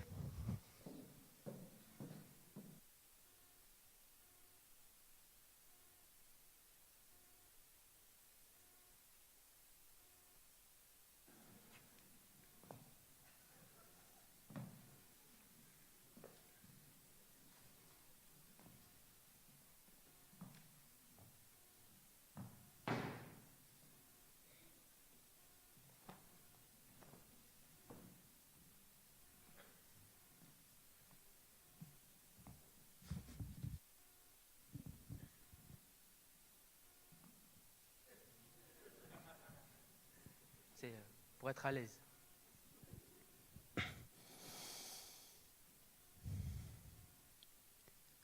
Et si je vous disais que vous êtes incroyable, en douteriez-vous? Un guépard ne sait pas qu'il est l'animal terrestre le plus rapide du monde, car ses semblables le sont aussi. De la même manière que vous ne réalisez pas à quel point vous êtes unique. Unique. Mais comment je sais, moi, que je suis unique? Eh bien, moi, Scotch, je vais vous le dire, grâce à votre potentiel. Mais qu'est-ce que le potentiel? Excellente question, monsieur. Le potentiel est cette petite boule exploitée sur une grande surface de possibilités. C'est cette force qui vous guide à travers vos objectifs, qui vous aide à réaliser votre rêve. Un rêve différent pour un être différent, un être unique. Ok, mais comment le potentiel m'aide-t-il? Excellente question, monsieur. Il est bon. Laissez-moi vous illustrer ça avec le schéma du potentiel de Tony Robbins, qui est un écrivain et un coach en développement personnel. Tout d'abord, imaginez 4 sphères. L'imagination, c'est la clé ici. Imaginez 4 sphères. Ici, vous avez le potentiel. Là, votre système de croyance, c'est ce qu'il appelle ça. Votre système de croyance. Ici, vos actions, et là, vos résultats. Ok, maintenant, comment ça fonctionne? Donc, prenons une personne lambda, comme vous et moi, et cette personne aura un potentiel infini. Jusque-là, on est d'accord. Oui. Calmez-vous. Son potentiel sera en interaction directe avec ses croyances, qui influenceront ses actions, qui donneront elles-mêmes des résultats et qui renforceront ses croyances. Et il est là le problème. L'homme est de nature défaitiste. Donc de base, il aura une faible croyance sur son potentiel, sur la vraie valeur de son potentiel. L'éloquence, oh ça c'est pour Scotch, parce que c'est un taré qui n'a peur de rien. Le théâtre, je préfère laisser ça à Olivia Duchesne, car elle est bien meilleure que moi, et je lui arrive même pas à la cheville. Voilà le genre de remarques qu'on peut entendre. Et du coup, comme il va croire, il va se sentir incapable, quelles actions va-t-il entreprendre? Et vous êtes vraiment bon, monsieur. Eh bien, il va en prendre aucune, ou très peu, ce qui va engendrer de faibles résultats pathétiques, qui affaibliront ses croyances. Et là, son cerveau va lui dire, je t'avais prévenu, c'est pas pour moi, je suis nul. Mais il existe une chose très simple que vous pouvez faire, que tout le monde peut faire. C'est en s'appuyant sur vos résultats. Et pas des résultats du genre « et si ?» Non, des résultats concrets. Il y a certainement des étudiants dans la salle. Oui, j'entends rien, il y a des étudiants dans la salle. Calmez-vous. Je parle. Et comment vous êtes arrivé à l'UNC? D'abord, vous êtes allé au collège et vous avez eu votre brevet. Puis, vous êtes allé au lycée et vous avez eu votre bac. 2 diplômes. Et ce n'est ni moi, Scotch, ni Olivia, c'est vous. C'est vous qui avez réussi à faire ça. C'est vous qui avez entrepris ces actions et réussi à avoir ces diplômes. Et là, vous êtes en train de vous dire, ouais, il a raison. Il n'est pas fou, ce fou. En pyjama, au sommet du mont Fujiyama. On faut du bloc là. Et en vous appuyant sur vos résultats, vous allez avoir plus confiance en vous. Et du coup, comme vous allez avoir plus confiance en vous, vous allez entreprendre plus d'actions parce que vous aurez la motivation et l'envie. Et du coup, vous obtiendrez des meilleurs résultats. Scotch garanti. Et là, votre cerveau va vous dire, tu vois, je savais, je t'avais dit que j'étais un bon. Mais bon, allez, suffit la théorie, passons à la pratique. Voilà. Là, allez-y, mettez-vous à l'aise dans votre siège, voilà, comme ça. Mettez-vous à l'aise, vérifiez que le voisin fasse de même, et sinon, s'il ne le fait pas, vérifiez qu'il est chatouilleux, ça marche toujours. Allez-y. Et maintenant, je vais demander un peu de lumière. Allez-y. Et là, je vais vous demander, regardez autour de vous. Allez-y, regardez autour de vous, et vous allez me chercher tout ce qui est brun. Allez-y, on cherche du brun, on cherche du brun, on cherche du brun. Allez-y, regardez autour de vous, c'est pas sur moi, hein, c'est sur vous. Allez-y, regardez, on cherche du brun, on cherche du brun. On cherche du brun, allez-y. Maintenant, fermez les yeux. Fermez les yeux, allez-y. Et dites oui si vous voyez du rouge. Bande de tricheurs. Ok, allez, on retente l'expérience, c'est pas grave. Maintenant, faites la même chose, regardez autour de vous et va chercher du rouge. Je veux du rouge, je dis du rouge. Je veux du rouge, allez-y, on regarde. C'est pas sur moi qu'il faut regarder, c'est là-bas. Regardez, cherchez du rouge. Je veux du rouge. Ok, maintenant, fermez les yeux. Et si vous voyez plus de rouge que de brun, dites oui. Dites oui. Et vous savez comment c'est possible, mesdames et messieurs ? Là, je redeviens sérieux là. Parce que cherchez et vous trouverez. Et peu importe la chose sur laquelle vous vous concentrez, vous finirez par la trouver. Et à vrai dire, parfois vous la trouverez même quand elle n'est pas là. Donc si vous voulez changer votre vie, vous devez changer votre physiologie et votre attention. Waouh!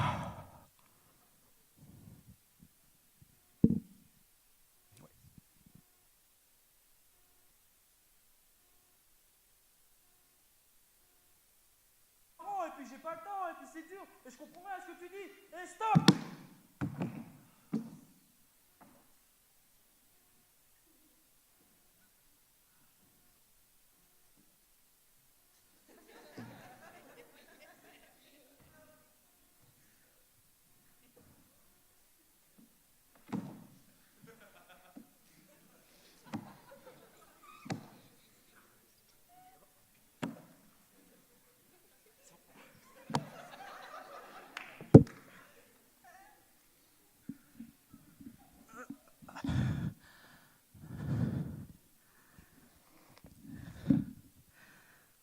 Parfois, lorsque vous grimperez sur l'échelle du succès, mesdames et messieurs, vous aurez des problèmes.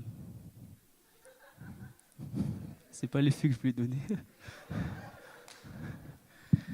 Vous aurez des problèmes. Des obstacles pousseront sur votre route dans le seul but de vous faire tomber. Et ça, mesdames et messieurs, ça porte un nom. Ça s'appelle l'échec.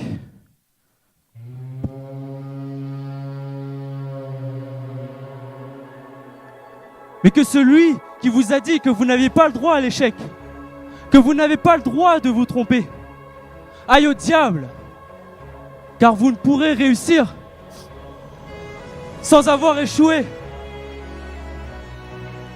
Et quand vous vous retrouverez dans cette situation qui est la mienne, quand vous tomberez, la chose la plus importante, mesdames et messieurs, est de vous élever. Mesdames et messieurs, je vais vous demander de vous lever. Allez-y, levez-vous. Oui, plus fort la musique. Voilà, et faites comme moi, fermez les yeux. Imaginez votre potentiel, cette boule en vous. Imaginez comment elle monte, la puissance qui monte. Et une fois que vous l'avez, laissez-le éclater.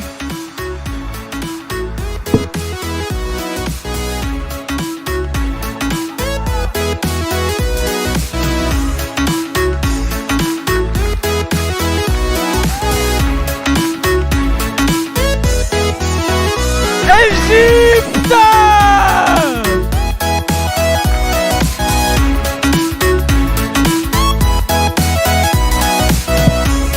Voilà, c'est ça la vie, mesdames et messieurs.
Summer in the hills, those hazy days I do remember. We were running still, had the whole world at our feet, watching seasons change. Our roads were lined with adventure.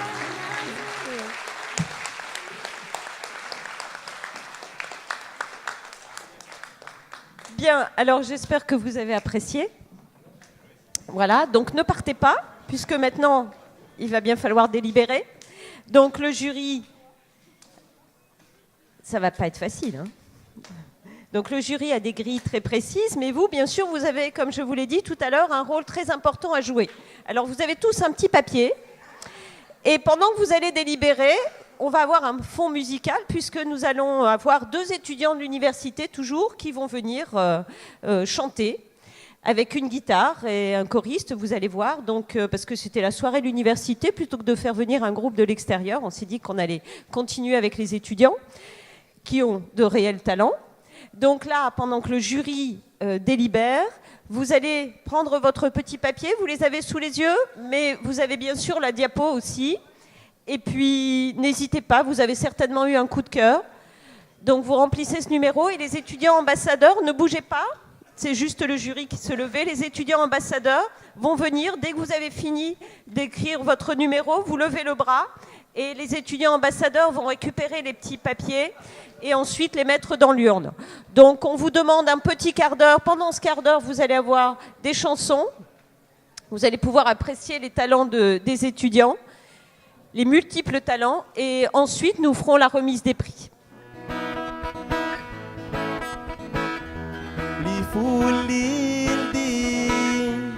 L'île au multivisage, avec une forêt magnifique, offrant une nature belle et authentique. L'Osigaïcha, mais ouais, différents districts, mais une même culture, une même culture, une même culture. Ce sont nos îles loyautés. Construisons ensemble pour mieux avancer.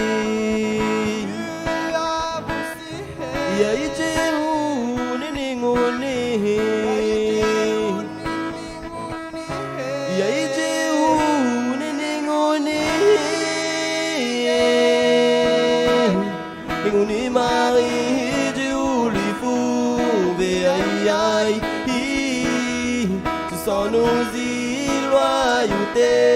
du caillou de la Calédonie. On est mariés du Oulifou, aïe aïe, ce sont nos îles loyautés du caillou de la Calédonie.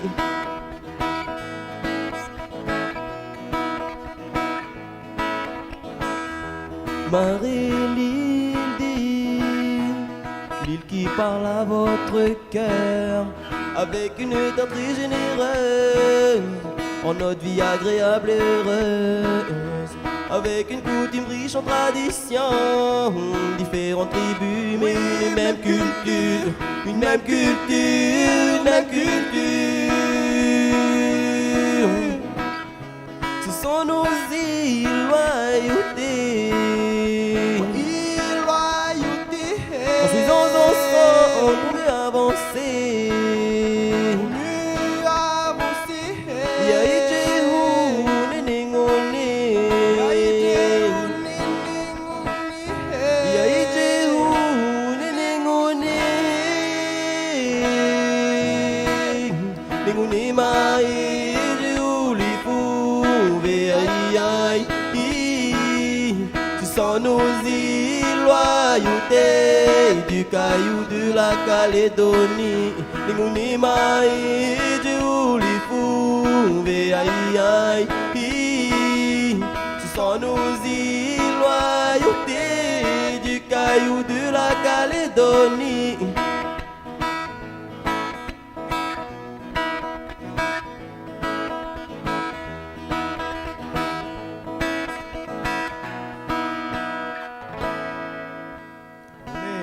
Merci beaucoup.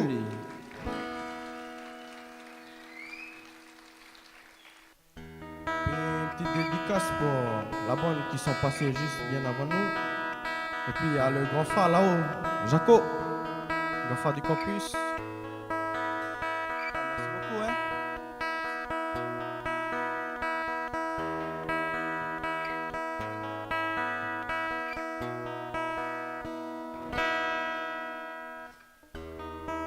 Rizi eme ushiwa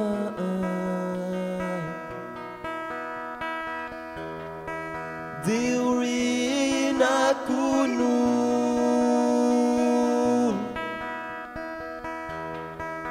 Iti there uripinge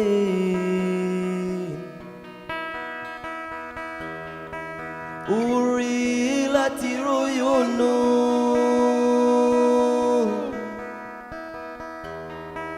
Unomeli itumaan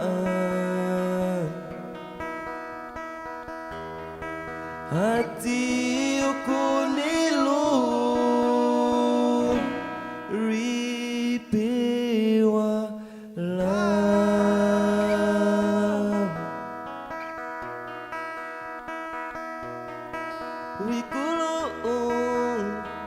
Wikolo tukurio Tukurion Tumusion Ezi Wikolo tukurion Tukurion Tumusion Ezi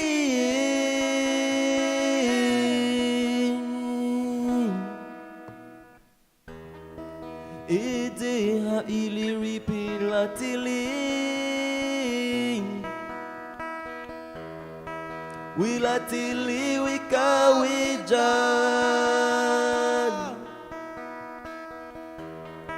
Si bonelo dore thumus Athu angini du it Linila waruma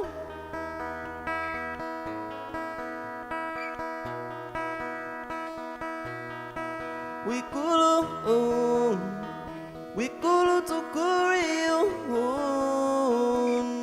tukurion Tumusion Ezi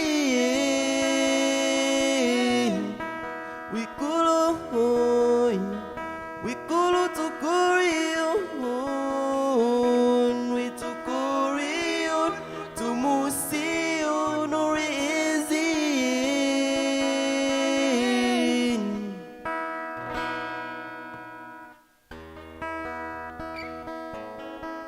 beaucoup d'être venus ce soir. Je vous remercie. J'espère que vous avez passé une très bonne soirée. J'espère que vous allez très bien rentrer. Hein. C'est ça aussi.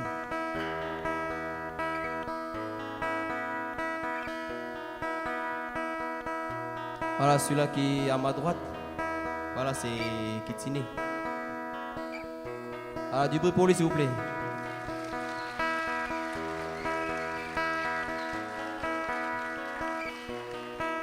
Et lui là, qui est juste à côté de moi, là, à ma gauche. Son surnom ici au campus, c'est Inos. Mais son prénom, en français, c'est Florian.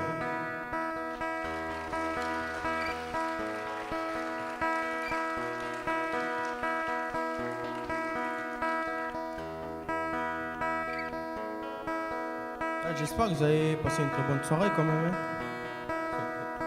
C'est ça, hein.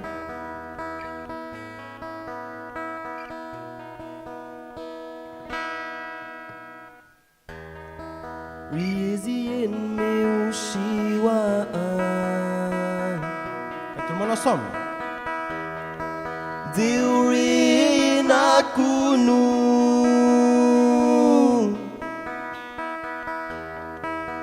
Tithere uripingin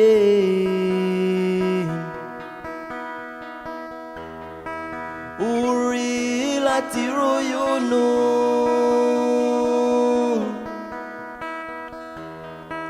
Unumele itumaan Hati okonelo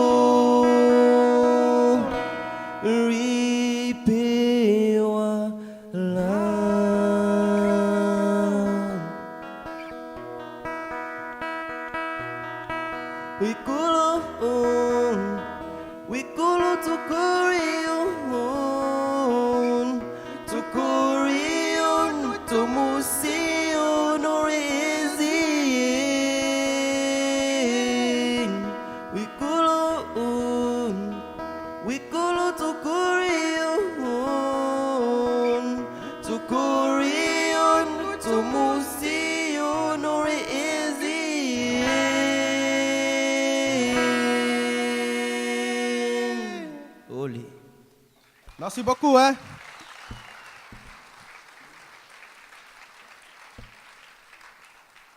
Voilà, merci encore à tous, puis voilà, attention à la route, puis bonne soirée.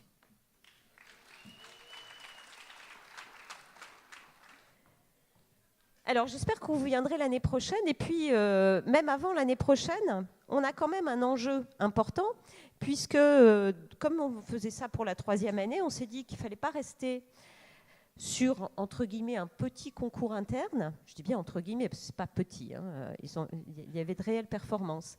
Mais je suis allée au mois d'avril à l'université de Tahiti pour leur proposer de lancer le concours d'éloquence chez eux et d'organiser ensuite une finale avec eux. Donc ils étaient très enthousiastes. Ils ne sont pas du tout sur le même calendrier que nous. Ils commencent là les cours d'ici... Voilà, alors on va donc remercier le jury qui a eu la tâche très difficile de les évaluer, de les classer. Allez, on y va, le jury ? Alors, oui. Donc, il y a donc en partant par la fin pour arriver jusqu'au premier. Donc, il y a 2 prix ex-aequo déjà pour le prix coup de gueule qu'on a désigné prix coup de gueule. C'est Grégory et Thomas.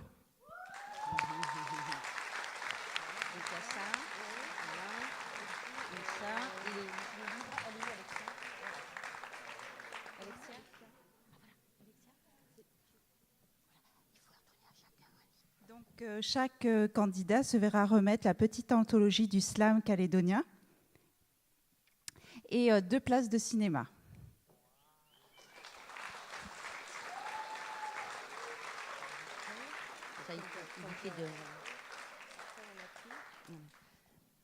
Alors ensuite, donc pour le prix premier qu'on a désigné, qualifié premier second degré, c'est Arnaud.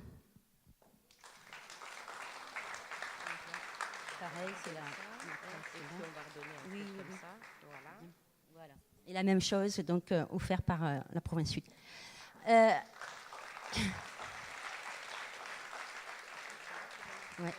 Alors, ensuite, donc, pour le prix de l'humour, c'est Daniel.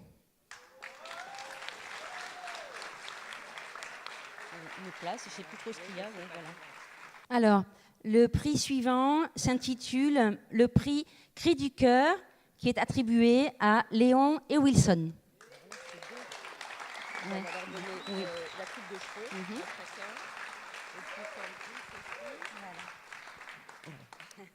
Et puis donc une anthologie du slam, ça leur va bien, et une place de cinéma.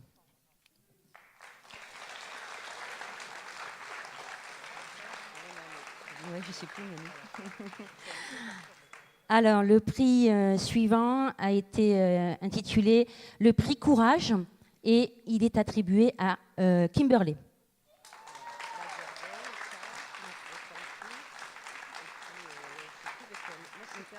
Oui, moi aussi. Attends. Alors, Kimberley. Alors, le prix suivant s'intitule le prix Émotion, et il est attribué à Louise.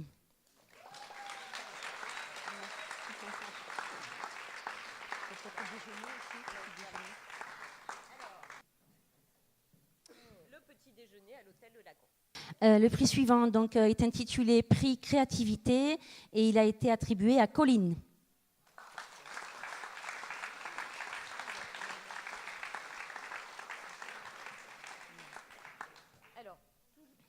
Donc le prix du public, c'est pour Passy Cavalla.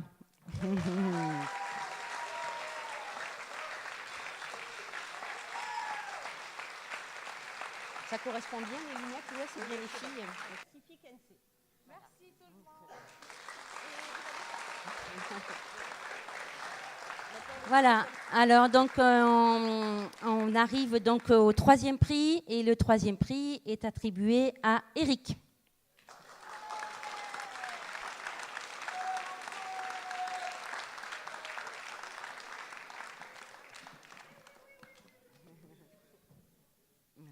Alors, le deuxième prix, c'est un prix ex aequo qui est attribué donc en même temps à Maëlys et Angélique.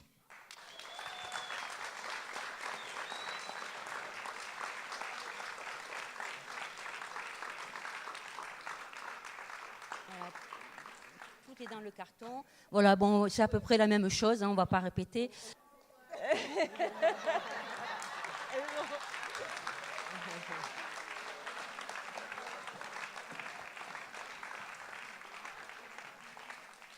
Voilà, et donc on arrive enfin au premier prix donc, du jury que nous remercions vraiment chaleureusement.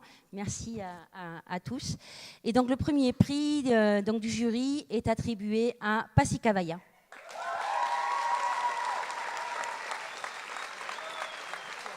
Voilà. Hein? Le partenaire I2S. Voilà. Changer la diapo. Vous m'avez donné le prix du public, merci beaucoup. Mais j'aimerais aussi ajouter que peut-être que j'étais toute seule devant vous aujourd'hui, mais comme dit Bakhtin, un théoricien russe, tout ce que vous dites n'est qu'une polyphonie. Donc, derrière moi, il y avait Madame Esnault, Madame Fiol, Madame Dot, Madame Razafi, ma famille et mes amis. Et surtout, vous. Merci.